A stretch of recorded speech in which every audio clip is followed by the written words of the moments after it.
Aula Introdução à Estatística. Esperamos que ao final desta videoaula você seja capaz de compreender a importância da estatística e de identificar as diferentes partes da estatística, compreendendo a função de cada uma. A importância da estatística. Você já deve ter visto imagem semelhante a estas que estão sendo exibidas neste slide. Essas imagens servem para mostrar situações que mostram algum fenômeno estatístico. Mas o que vem a ser a estatística? Essa resposta é meio complicada de ser respondida, e o objetivo dessa videoaula é que a gente tenha uma ideia melhor sobre essa ciência, que é tão importante.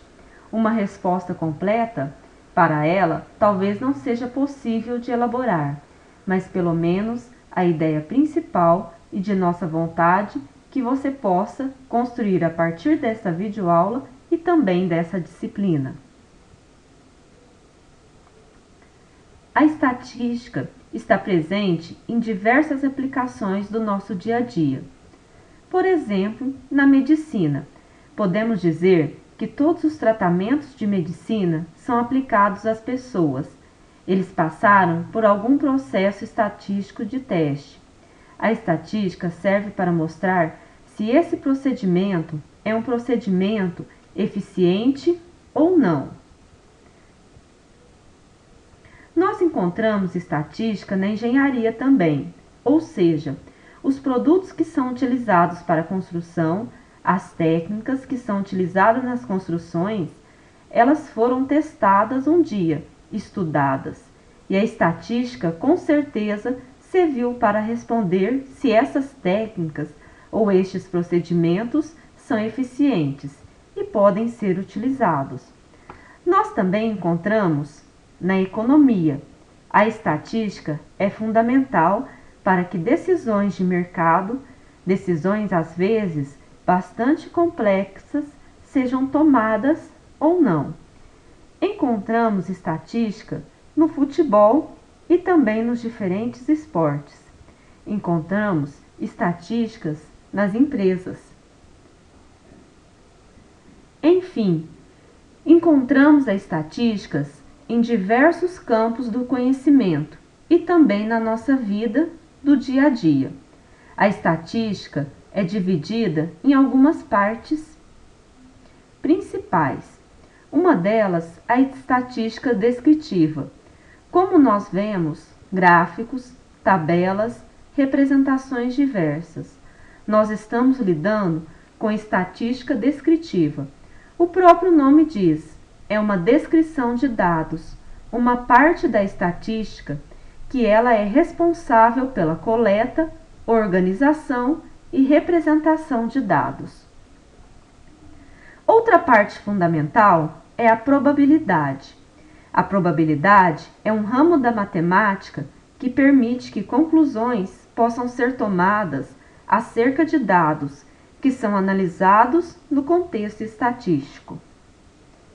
E por fim, nós, juntando a estatística descritiva e as leis da probabilidade, nós chegamos à inferência.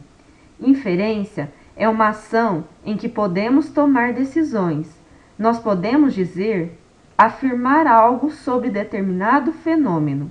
Então, a inferência estatística é um ramo da estatística capaz de responder às questões, a tomar decisões a respeito de determinado fenômeno ou conjunto de dados. Sempre lembrando que na estatística nós procuramos responder a essas questões com um grau de confiança alto, porém passível de erro. E esse erro dentro da estatística é um objeto de bastante interesse. Sempre os estatísticos, os engenheiros, os profissionais das diversas áreas procuram trabalhar no sentido de minimizar o máximo possível essa probabilidade de erro. Então, inferência vem para justamente permitir que decisões sejam tomadas acerca de alguns dados que são coletados. Logicamente, então, a gente chega ao fim de nossa videoaula, com a intenção de formalizar esse conceito de estatística. Então, estatística pode ser classificada como a ciência responsável pela coleta, organização, representação e análise de dados. Então, coleta, organização, representação, estatística descritiva, análise de dado, probabilidade, inferência estatística. Assim, encerramos essa conversa inicial sobre estatística e esperamos que os próximos conceitos que serão abordados possam ser estudados sempre nessa perspectiva de visualizar a estatística como uma importante ferramenta em diversas partes da ciência.